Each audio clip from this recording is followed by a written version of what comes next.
My book, Less Than a Widow, is based on the biblical story of Ruth. When I read the book of Ruth in the Bible, I wanted to know, who are these people? Who is Boaz, a man of an influential family, much like the Kennedy family of today, who took seriously the words of a poor, miserable worker in his fields who was from an enemy country? Who is Ruth, this audacious, outspoken worker in a field who had the nerve to approach the head man and ask him to do things differently?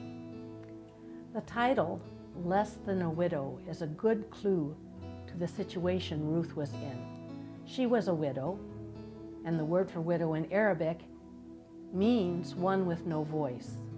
Not only was Ruth a widow with no voice, but she had no children, which meant there was no place for her in society.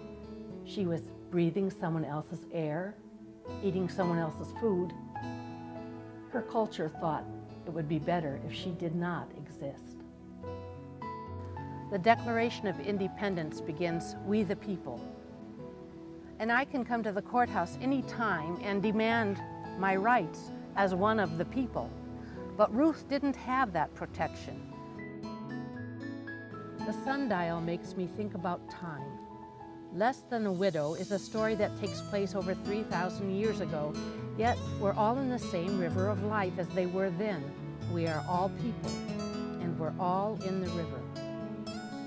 Less Than a Widow is a story about how men and women relate to each other.